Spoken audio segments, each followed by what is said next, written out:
सारे क्षेत्रों की उन्नति का फल है दुख रहित मन हो जाना, सुखी रहना, संतुष्ट रहना। और सभी दिशाओं की उन्नति में है मूल तत्व दृढ़ आस्थावान होना। दृढ़ आस्था के बिना किसी दिशा में उन्नति नहीं होती और कुछ उन्नति भी होती है तो आध्यात्मिक शांति नहीं मिलती। पति पत्नी है, अगर आपस में दृढ़ निष्ठा नहीं है तो उनकी गृहस्थी सुखद नहीं होगी। दृढ़ निष्ठा का अर्थ काम भोग नहीं है। गृहस्थ के लिए तो एक दो संतान पैदा करने के लिए उसका उपयोग माना जा सकता है। ज्यादा कोई मोही है, ज्यादा लिपटा है, वो आस्था नहीं, वो तो वासना।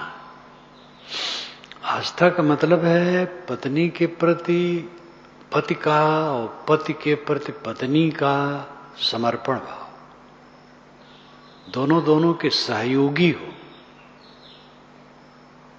दोनों की त्रुटियां न देखते रहें।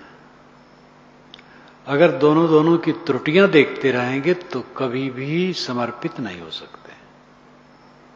पिता पुत्र, भाई भाई, गुरु शिष्य, पार्टनर, व्यापार में पार्टनरशिप होता है, हिस्सेदारी होती है।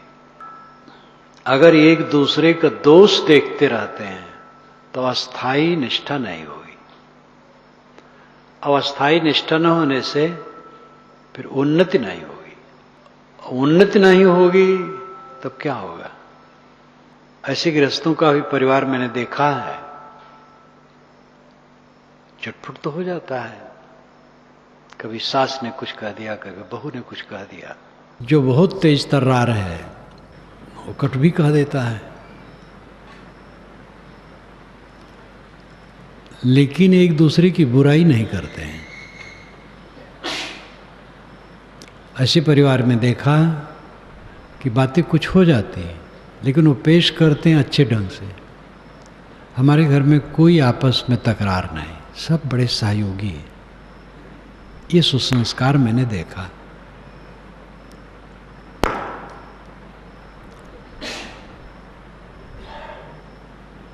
जहां का संबंध बिल्कुल खराब लगे वो तो छोड़ देना बुरा नहीं।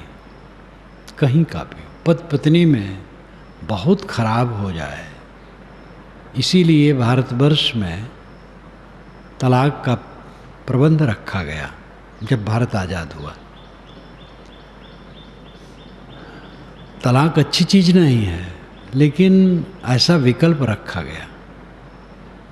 कहीं भी संबंध अत्यंत खराब है, दुख ही दुख है, उस संबंध किस काम का।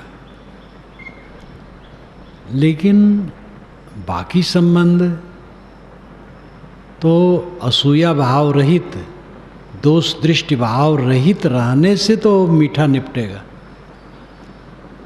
दोष देखा जाएगा तो फिर आपस में मधुरता नहीं आएगी। सूक्ष्म असूया, गुणों में दोष खोजना। हाँ, ज्ञानी तो हैं, त्यागी भी हैं, लेकिन ये त्रुटि है। ये असूया दोष, असूया बुद्धि होना, ये रहेगा तो भी मधुरता नहीं आएगी। स्वभाव का अंतर होता है, रुचियों का अंतर होता है। एक दूसरे की बात पूरा सब समझे बड़ा मुश्किल है और उसमें सहना पड़ता है। लेकिन मूल में समर्पण भाव है, आस्था है, तो गड़बड़ नहीं होगा। आस्था की कमी कहीं भी विषाक्त वातावरण पैदा करती है और तकलीफ देती है। जीवन खराब होता है, संबंध कट होता है और पतन होता है।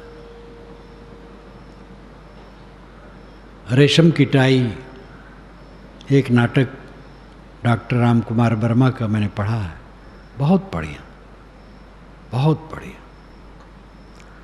पति जरा रजोगुड़ी है, दुकान पर जाते हैं, टाई खरीदते हैं तो टाई तो पतली होती है और एक या दो टाई सटी है उसमें रख लेते हैं, दुकानदार नहीं जान पाता है। पत्नी भी साथ में है, जब इधर आते हैं तो पता चलता है। पत्नी ने कहा है ठीक नहीं किया आप। कहे नहीं, अरे पूंजीपति हैं सब, इनसे ऐसा कर लेना बुरा नहीं। इसमें मार्क्सवाद वो मजाक उड़ाते हैं कि मार्क्सवादी लोग आजकल फैशन में बहुत ऐसा कहा करते हैं। एक कपड़ा बेचने वाली आई है, उसमें से एक रख लेते हैं और उनकी पत्नी इतनी सावधानी से उसको निभाती है। जो कपड़ा बेचने वाली आई, कहीं मेरी एक साड़ी गुम गई, कहे आपकी साड़ी रखी है, आप भूल गई थी, असावधानी हो गई थी, मैं पहले से रखी थी आपको देने के लिए। पति की उसने रक्षा की है। पति का स्वभाव ठीक नहीं है, लेकिन पत्नी उसको संभालती है, उनको समझाती है, उनको मीठे शब्दों में समझाती है और बाहर सुरक्षा करती है, इज्जत बचाती है। एक पुरानी घटना है, 45-50 बरस हो गए होंगे। फैजाबाद के अकवारा गांव में एक ब्राह्मण देवता, यहाँ मैं पूरी छान रहा था, मैं रसोइया था, भंडारी, संत समाज था, गुरु जी थे, सब पूरा पड़ाव पड़ा था। घी कढ़ाई में भरी, मैं पूरी छान रहा था। तो बूढ़ा जो थी घर की, वह पारंपरिक ब्राह्मण गुरु से दीक्षित थी और बेटे बहू हमारे गुरु जी से दीक्षित थे। वो लोग ब्राह्मण कहे जाने वाले परिवार के थे। मैं पूड़ी छान रहा था, बहुत दूर से बैठी देख रही थी। उसने कहा देखो मेरे गुरु हैं, पूड़ी छानते हैं सबका बराबर, सब पूड़ी छान के रख देते हैं और जब परोसते हैं वही पूड़ी सबको परोसते हैं। अब बूढ़ा के गुरु आते हैं तब पूड़ी जब छानेंगे तो अपने पूड़ी में छेद कर देंगे तो घी भर जाएगा, तो उसी पूड़ी को अपने डब्बे में रख लेंगे। हम लोगों के लिए सामान छान देंगे और अपने लिए घी भरी पूड़ी छानेंगे। तब बूढ़ा ने कहा हाँ, हमारे बाबा, हमारे गुरु बाबा बड़े घर के लड़के हैं, सदा खाते आए हैं तो खाते हैं। बड़ी हंसी हुई। अब मुझे ये उत्तर अच्छा लगा। अब थोड़ी थोड़ी बातों को लेकर के अगर तुम आलोचना करोगे तो श्रद्धा का मतलब क्या है? हाँ, अगर वह आपकी लड़की लेके भाग गए हों या आपके यहाँ से पैसा चुरा लिए हों तो छोड़ दो, ऐसा गुरु ठीक नहीं है। लेकिन उन्होंने अपनी पूड़ी में छेद कर दिया और घी भर लिया, बढ़िया बात तो नहीं है। लेकिन अब उसकी आलोचना करना, जो सास ने उत्तर दिया, देखो आज भी 50 वर्ष के लगभग हो गए, मुझे आज भी याद हो रहा है। मधुर उत्तर था और उचित उत्तर था, जिससे दोष का परिहार हो, लोग उस पर ध्यान न दें छोटी छोटी बातों पर। ये बात हर जगह है। कोई कड़ा बोल दे, अरे भाई स्वभाव बस बोल दी, मन उनका ठीक है, ये दोष का परिहार करो। आदमी स्वयं सोचेगा कि हमें ऐसा नहीं बोलना चाहिए। अब पीछे पड़ जाओ सब, और ठीक नहीं। ऐसे किसी भी बात में आस्था की बड़ी जरूरत है। आस्था के बिना कोई संबंध मधुर नहीं हो सकता, और संबंध मधुर हुए बिना उन्नति नहीं हो सकती है। और बाहरी उन्नति की भी ज़रूरत है, आध्यात्मिक उन्नति की भी ज़रूरत है। किसान हैं,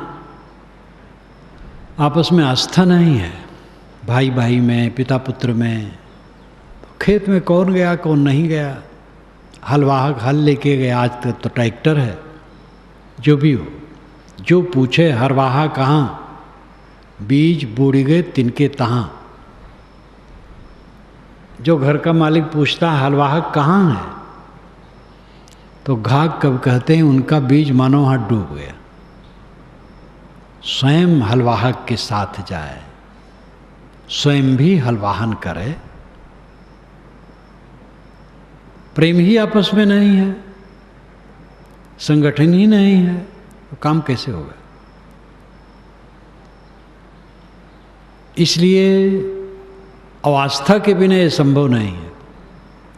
दोष देखने की प्रवृत्ति विष है, और ये विष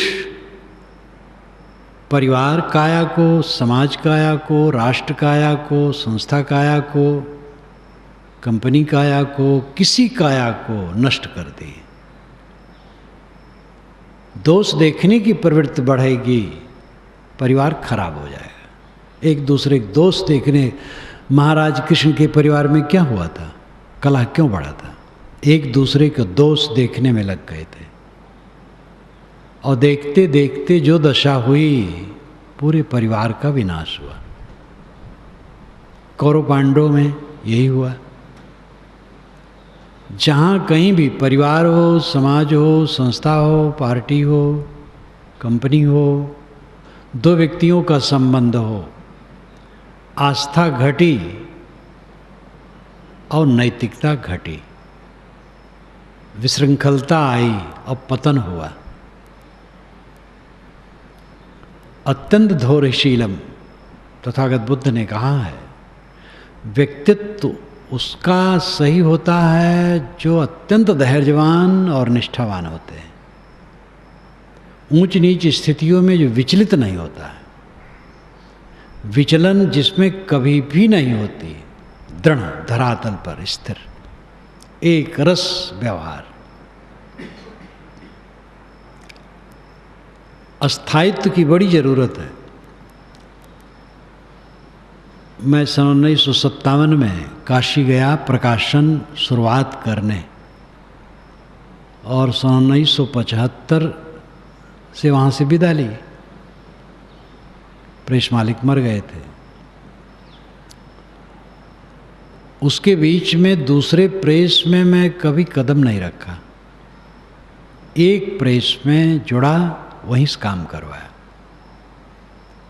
अड़चन भी पड़ता तो भी बैठा रहता था, धीरज रखता था। और इतनी उनकी आस्था हो गई प्रेस मालिक की हमारे व्यवहार से, कि जब जहाँ जो कहता था पुस्तक भेज दो, तुरंत भेजते थे।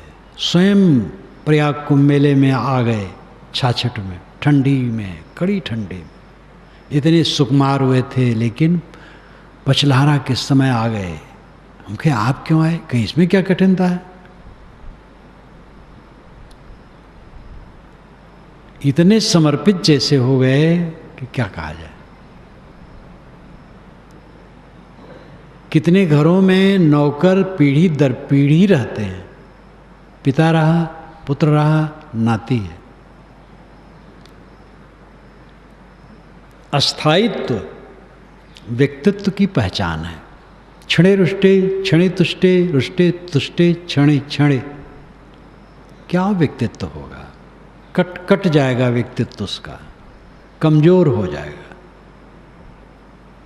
कोई काम नहीं कर पाएगा। किसी भी क्षेत्र में हो, वो स्वस्थ सफल नहीं हो सकता है।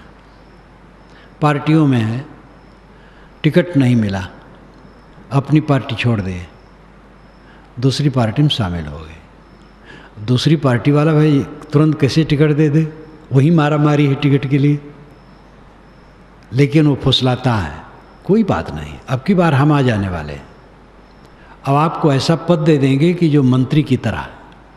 भूल गए, अब आए ही नहीं, क्या दूसरे को दे देंगे? अब आ भी गए तो भी सहज थोड़े, किसी को मंत्री जैसा पद दे देना, अपनी पार्टी वाले नोच डालेंगे, हमें चाहिए। तो बड़ा जटिल है संसार। महात्मा गांधी कहते थे तुम्हें ये पद देना है। नहीं बापूजी, हमें पद नहीं चाहिए। सेवा जहाँ कहिए सेवा करूं, पद नहीं चाहिए। आजकल तो कांग्रेसे में है आपाधापी कि हमें पद चाहिए, हमें पद चाहिए। जबकि कांग्रेस के जो बड़ी लीडर इस समय है सोनिया, इस ढंग से है कि पद की परवाह नहीं करती है। लेकिन पीछे वाले कहाँ सोच पाते हैं। अटल जी जैसे बढ़िया नेता कहाँ उनके साथ वाले समझ पाते हैं। समझेंगे तब तो चल पाएंगे, और समझने के साथ त्याग करने की जरूरत पड़ती है। कोई क्षेत्र हो, एक क्षेत्र की बात मैं नहीं कहता हूं। मनुष्य जहां है वहां हर जगह इसकी आवश्यकता है। दृढ़ आस्था और अत्यंत धैर्यवान होकर के रहना, डिगना नहीं। सुख दुख ऊंच नीच स्थितियां आवें, संपत्ति विपत्ति, सब में धैर्यवान अडिग, तब वो उन्नत कर सकता है। सारी उन्नतियों की उन्नति है आत्म शांति, मन की शांति। बिस्तर पर जाए सुख से सो जाए, कोई तनाव ना हो, नींद खुले, पूरी नींद आवे, नींद खुले और कोई खटक दिमाग में न आवे। दिन भर आनंद से भजन पूजन साधन सेवा परिश्रम करे, लोगों से मिले जुले हंसी खुशी से। ये जीवन का फल है। जीवन में कलह है, वैर है, तनाव है, घृणा है, ईर्ष्या है, कैसे शांति उसको होगी। दृढ़ निष्ठा नहीं है, अटल आस्था नहीं है। आस्था के बिना तो सब निरर्थक हो जाने वाला है। आजकल हवा बहुत तेज चल रही है आधुनिकता की, और आधुनिकता की हवा में प्राचीनता ये सब उड़ रही। प्राचीनता में त्रुटियां भी हैं और अच्छाइयां भी हैं, लेकिन त्रुटियों के साथ अच्छाइयों को भी उड़ा रहे हैं। आज की युवा पीढ़ी का एक वर्ग है, वो पता नहीं कहाँ जाएगा। किसी महापुरुष में श्रद्धा नहीं, किसी शास्त्र में श्रद्धा नहीं।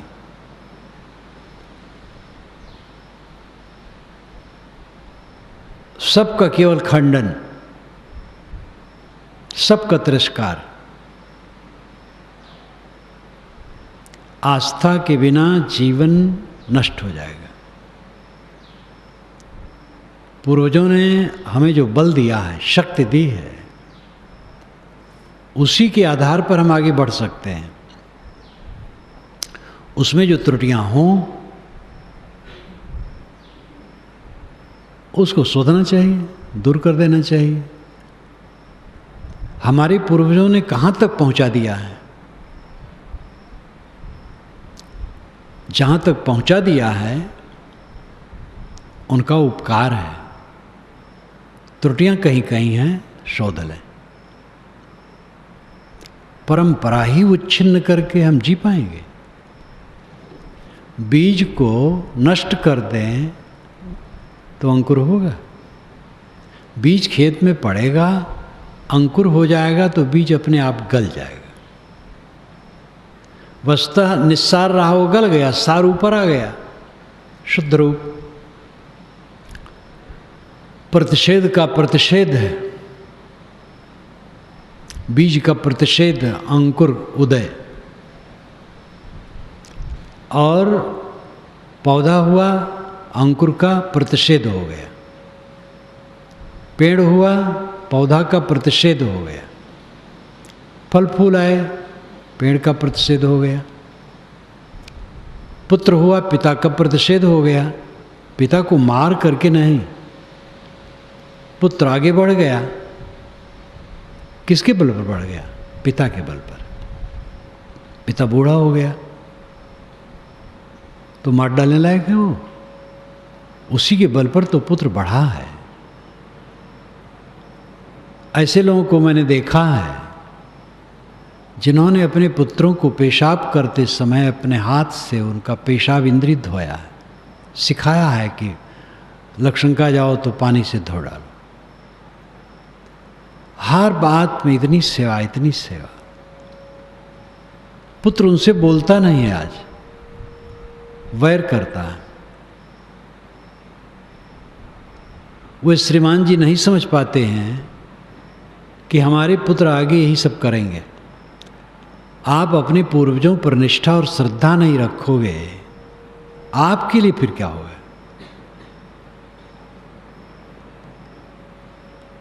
परंपरा की सब बातें सब समय उपयुक्त नहीं होती, इसलिए वो संशोधनी होती हैं। लेकिन परंपरा का तिरस्कार करके कल्याण नहीं हो सकता है। मुझे इस पर याद आती है, छिंदवाड़ा के शहर में मेरा कार्यक्रम होता है, एक संस्थान के प्रांगण में। तो वहाँ के पंडित पुरोहित एक हैं, प्रौढ़ हैं, विद्वान भी हैं, पुरोहित भी हैं, सब कथा वार्ता करते हैं। और जब मैं जाता हूँ रहते हैं तो वही संचालन करते हैं। एक कुर्सी पर वो अलग बैठ जाते हैं, वही संचालन करते हैं। मैं मंच पर रहता हूँ तो उन्होंने मेरे विषय में कुछ कहा और कहा, अब साहब जी का परंपरा विरोधी विचार सुनिए। तो मैंने कहा भाई मैं परंपरा विरोधी नहीं हूँ। फिर विस्तार से मैंने कहा अगर मैं परंपरा विरोधी हूँ तो भाषा मुझे स्वयं बनाना चाहिए, इस भाषा में नहीं बोलना चाहिए। जो मुझे भाषा प्राप्त है परंपरा से प्राप्त है। अब मैं स्वयं बनाऊं तो बना नहीं पाऊंगा, बना ले जाऊं कौन समझ पाएगा। मैं ट्रेन पर आया हूं, परंपरा प्राप्त ट्रेन पर। खूब कहा, सब खूब हंसे। हाँ, परंपरा में कुछ ऐसी बातें होती हैं जो अपने आप छूट जाती हैं और कुछ छोड़ दी जाती हैं, उसकी ज़रूरत है। परंपरा का वो तिरस्कार नहीं है, शोधन है। शरीर में ही फोड़ा हो जाता है तो चीर दिया जाता है, मल निकाल दिया जाता है। इसलिए संशोधन ठीक है, सब में तनाव रहित होना चाहिए। आदर पूर्वक अपने पूर्वजों का आदर करते हुए संशोधन करना। आस्था की स्थिरता व्यक्तित्व की ऊंची पहचान है।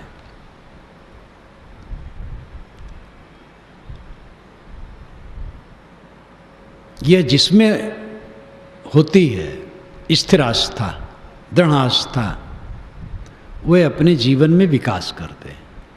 जो घबरा जाते हैं वो बह जाते हैं। अगर आपको अच्छा गुरु मिल गया है, 1000 तकलीफ मिले तो भी उसको छोड़ना नहीं। अच्छा मित्र मिल गया है, 1000 तकलीफ मिले तो उसको छोड़ना नहीं। अच्छा साथी मिल गया है, कितना कष्ट हो उसको छोड़ना नहीं। और सत्य को तो कभी भी नहीं छोड़ना, चाहे करोड़ों कष्ट मिले। गांव के हित के लिए अपने परिवार के हित को छोड़ देना चाहिए। नीत की बात है। यहाँ मोहल्ला समझ लो, मोहल्ला का किसी प्रकार का हित हो तो अपने हित को थोड़ा कम कर दे और यतराफ के हित के लिए मोहल्ला गांव का हित छोड़ दे, देश हित के लिए अपने क्षेत्र का हित छोड़ दे और अपने कल्याण के लिए पूरे संसार को छोड़ दे। किताब में सुनता हूँ लिखा गया, पढ़ाई में अंतिम वाली बात नहीं लिखी गई। गांव के हित के लिए परिवार का हित छोड़ दे, क्षेत्र के हित के लिए गांव का हित छोड़ दे और देश के हित के लिए क्षेत्र का हित छोड़ दे, इतने लिखा गया। क्योंकि लेखक स्थूल बुद्धि वाला है, इतने समझ पाता है, परमार्थ को समझ ही नहीं पाता है कि आत्म कल्याण के लिए सबको छोड़ दे। न सबको छोड़ोगे तो भी छूटेगा ही, वो चीज़ छोड़ दिया। लिखने वाले भी अब जैसे मानसिक स्तर होता है वैसे करते हैं। अंतिम बात पर ध्यान देने की जरूरत है। अनासक्ति चित्त में इतना बढ़ाओ, अभी शरीर छूटने का अवसर आ जाए तो भी विचलन न हो। वैसे आएगा, आज ही शरीर छूटेगा। कोई गुमान न करें कि कल छूटेगा, आज छूटेगा। जब छूटेगा आज रहेगा। और गाफिल हैं हम तो लटके फिर भवधारा में बहे, पूर्ण अनासक्त सब समय। कौन सी वस्तु मेरी है, कौन सी वस्तु प्रिय है? सब तत्वों का जाल है, मिट्टी पानी आग हवा के कणों का जाल है चारों तरफ। स्त्री पुरुषों के शरीर मिट्टी पानी आग हवा के कणों का जोड़ है। मकान, दुकान, गाड़ी घोड़ा, बाग फुलवारी, उद्यान, पर्वत बर्फ, रेगिस्तान, समुद्र नदी झरने, चाँद सूरज सितारे, सब मिट्टी पानी आग हवा के कणों का सब जोड़ है। बनता है बिखरता है, बनता है बिखरता है। कहीं रत्ती मात्र में भी मोह न लगाओ। मोह लगाओगे पीड़ा पाओगे। सेवा करो, जहाँ हो सेवा करो, मोह न लगाओ। मोह लगाओगे आज पीड़ा पाओगे। मरते समय लगेगा मेरा प्यारा छूट रहा है। अपने प्यारे को समझे ही नहीं। मेरा प्रीतम मेरा आत्मा है, मेरा अपना आपा है। उसी के लिए समाधि और अभ्यास है। समाधि क्या है, ध्यान क्या है? कुछ न सोचना। जब कुछ नहीं सोचा तो स्वयं रह गया। संकल्प शांत हुआ, मन सायर मन साल हरि, बूढ़े बहुत अचेत, कहीं कबीरते बाँची हैं जाके हृदय विवेक। मन समुद्र है, इच्छाएं तरंगे हैं, सब उसमें डूब के मर जाते हैं। जिसके हृदय में विवेक होगा वो बचेगा। यत्र नानत्य पश्यति नानद शृणोत नानद विजानात् स भूमा। यत्र जहाँ पर जिस स्थिति में ना अन्यत पश्यत दूसरे को नहीं देखता, ना अन्यत शृणोत दूसरे को नहीं सुनता, ना अन्यत विजानात् दूसरे को नहीं जानता, स भूमा वो भूमा है, वो परमानंद पद है। कुछ न जानना, कुछ न देखना, कुछ न सुनना। गो गोचर जहाँ लग मन जाई, सो सब माया जाने हो भाई। देखी सुनी गुनी मन माही, मोह मूल परमार्थ नाही। गोस्वामी जी सगुण उपासक थे। कोई महाराज राम से मिलने आया है तो उनकी सुंदरता में उन्होंने उसको मोहा दिया। लेकिन जब वह खाटी की बात करते हैं, एकदम शुद्ध अध्यात्म की, तब कोई मुरवत नहीं करते। तो कहते हैं देखी सुनी गुनी मनमाही, मोह मूल परमार्थ नाही। जो देखोगे सुनोगे सोचोगे मोह का कारण बनेगा, परमार्थ उसमें नहीं। दर्पण में अपना चेहरा देखो, अपने मित्र का चेहरा वैसे देखो। जहाँ जहाँ प्रेम है उनका चेहरा देखो।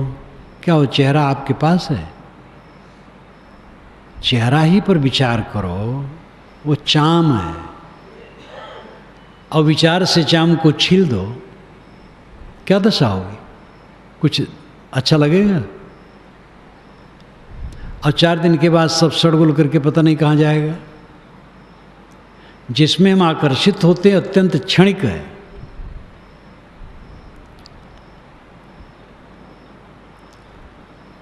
इसलिए अनासक्ति का प्रयोग कस के करना चाहिए।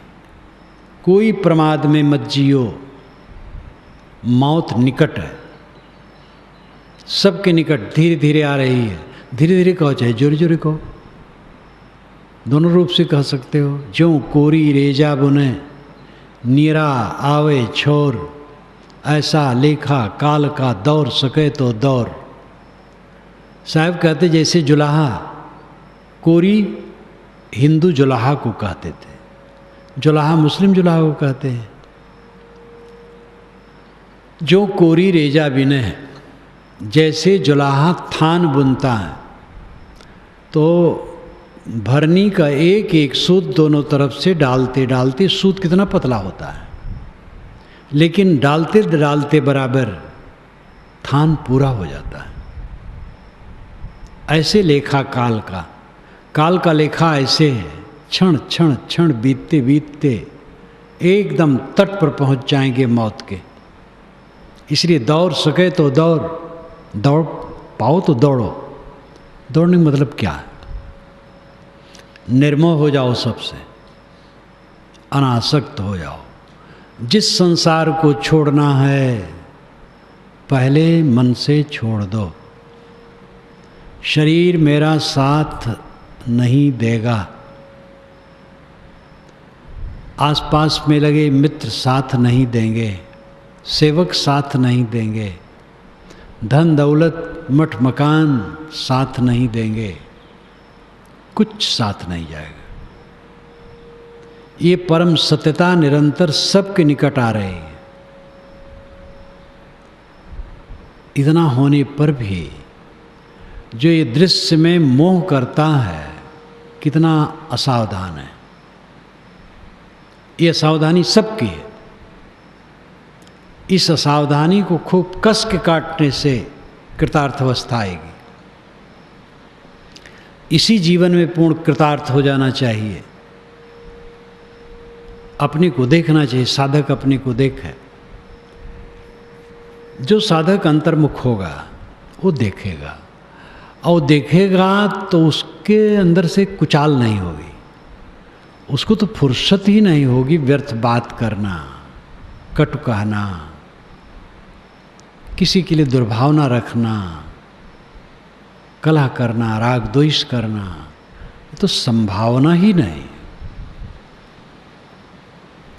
दूध मथने पर मक्खन निकलता है, उसमें कंकर नहीं होता। मक्खन सरीखा स्वभाव है उनका, कहा जाता है, क्योंकि मक्खन में कंकर नहीं होता।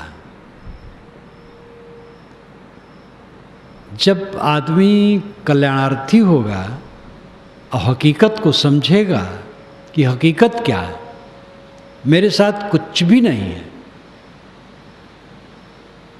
शरीर रहते रहते कुछ नहीं है, दिखावा है। जिन मनुष्यों के अभिमान में आदमी डूबा रहता है वह मनुष्य उसी की बुराई करते रहते हैं। क्या अहंकार करे वो? मैंने अभी कहा नहीं कि जिस पिता ने अपने पुत्र के शिश्नेंद्री को भी धोया था पेशाब के बाद, बराबर सिखाया था, वो पुत्र अपने पिता से बोलता नहीं। जिसका अहंकार गाठे हम बैठे हैं मनुष्यों का, वह मनुष्य हमारी आलोचना करते हैं। कौन अहंकार? इस मोह न मिटे। जिस शरीर में हम बैठे हैं उसके कण कण हरदम बदल रहे हैं, और बदहवासी किए सदैव ऐसे रहेगा। जिस पद पर हम बैठे हैं वो पद खारिज हो जाने वाला है। किस चीज का गुमान है? कौन सा संबंध स्थिर है? संबंध स्थिर होता ही नहीं। इकाई स्थिर होती है, कैवल्य स्थिर होता है, अद्वैत स्थिर होता है, असंगत्व स्थिर होता है। वह मेरा अपना अस्तित्व है। अपने अस्तित्व बोध में जियो। साधकों को चाहिए सेवा से जितनी फुर्सत पावें खूब अध्ययन करें, ध्यान करें, चिंतन करें, मन को धुनें, अनासक्ति का अभ्यास करें, निर्मोहता का अभ्यास करें, उत्कट वैराग्य पैदा करें चित्त में।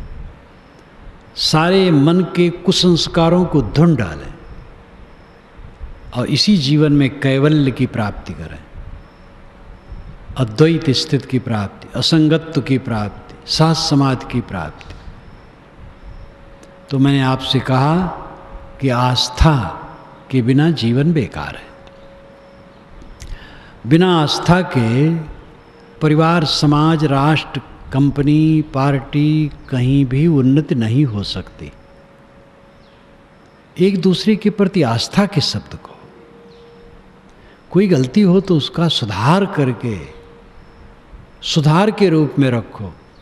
सो सुधार हरिजन इमिद लेहि, दलित दुख दोष विमल जस देहि, गोस्वामी जी ने कहा। हमारे पूर्वजों ने सब सामग्री दी है, उपयोग करना चाहिए। चाहे कबीर को उठाओ, चाहे तुलसी को उठाओ, चाहे बाइबिल कुरान को उठाओ, चाहे वेद उपनिषद और बुद्ध महावीर को उठाओ, हर जगह से मीठे मीठे निर्देश हमारे लिए मिले हैं। आसपास में बिखरे हुए सज्जन लोग हैं, गृहस्थ, साधु, अच्छे अच्छे विचार के लोग हैं। गृहस्थों में भी अच्छे अच्छे हैं, साधु में तो होने चाहिए अच्छे। जगह जगह हीरे मोती हैं, वहाँ से हम निर्देश लें और स्वयं विवेक से देखें, समझें, दृढ़ आस्थावान बने, निष्ठावान बने, धैर्यवान बने, अपने में स्थायित्व लाएं। तब हमारा व्यक्तित्व उज्जवल होगा, शांति होगी। जो ये पार्टियां बदलते हैं नेता, दो कौड़ी के हो जाते हैं, किसी को निष्ठा उनके प्रति नहीं रह जाती।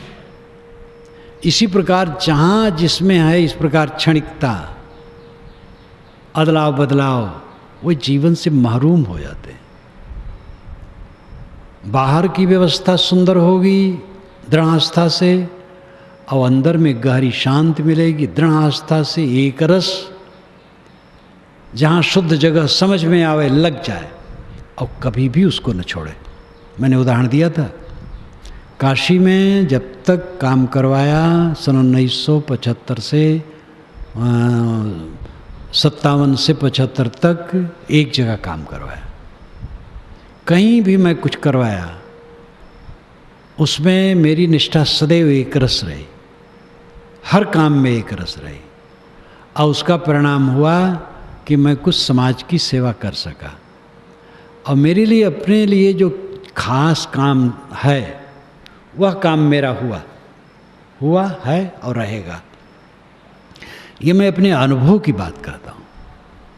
अनुभव की बात इसलिए कह देता हूँ कि जिससे जो इसमें साधक हैं वो ये समझ सके कि ऐसा किया जा सकता है। एक दिन जो मैं 1 घंटा बोला था, प्रायः मैं अपने अनुभव की बातें बताई थी, अपनी घटनाओं की बातें बताई थी।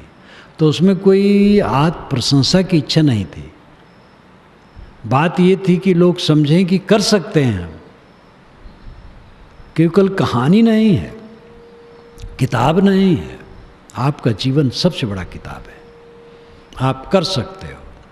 दृढ़ आस्था, परस्पर में निष्ठा, कोमल बर्ताव, एक दूसरे के प्रति आदर, ये दृढ़ आस्था से ही निकल करके आएंगे और उसमें लौकिक पारलौकिक सब प्रकार का हित होगा।